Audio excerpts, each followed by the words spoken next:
YCP నేతలకు వరుస షాకులు తగులుతున్నాయి. ఇప్పటికే నందిగం సురేష్, వల్లభనేని వంశీ, పోసాని కృష్ణమురళి పలు కేసుల్లో అరెస్ట్ అయ్యారు. ఇప్పుడు వైసీపీ మాజీ ఎంపీ గోరంట్ల మాధవ్కి పోలీసులు షాక్ ఇచ్చారు.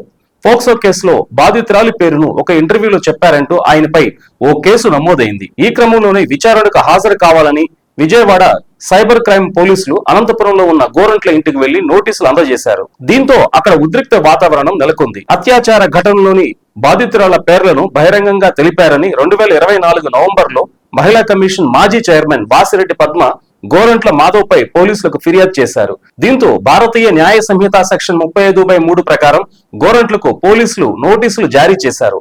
మార్చి 5న విచారణకు హాజరు కావాలంటూ సైబర్ క్రైమ్ పోలీసులు నోటీసులు అందించారు. మాధవ్ పై పోలీసులు పోక్సో చట్టం కింద కేసు నమోదు చేశారు. విచారణకు హాజరై వివరణ ఇవ్వాలని పోలీసులు ఆ నోటీసులో పేర్కొన్నారు. అయితే గోరంట్ల మాధవ్ ను అరెస్టు చేసే అవకాశాలున్నాయనే వార్తలు రావడంతో వైసీపీ శ్రేణులు ఆయన ఇంటికి భారీగా చేరుకోవడంతో అక్కడ తీవ్ర గందరగోళ పరిస్థితులు నెలకొన్నాయి. తనకు నోటీసులు ఇవ్వడంపై కూటమి ప్రభుత్వం పైన గోరంట్ల మాధవ్ తీవ్ర విమర్శలు గుప్పించారు. మీరు చేసేవి గుర్తుపెట్టుకోండి అంటూ చంద్రబాబు, పవన్లకు సవాల్ విసిరారు. త్వరలోనే రాష్ట్రంలో అంతర్యుద్ధం తప్పదని హెచ్చరించారు. ప్రభుత్వం కావాలనే ఇలాంటి తప్పుడు కేసులు పెట్టి వైసీపీ నేతలను ఇబ్బందులకు గురి చేస్తుందని గోరంట్ల మాధవ్ వ్యాఖ్యానించారు. మార్చి 5వ తేదీన విచారణకు రావాలని నోటీసులు ఇచ్చారని, అయితే ఆ రోజు తనకు వేరే షెడ్యూల్ ఉంటే మరో రోజు వస్తానని కోరతానని ఆయన చెప్పారు.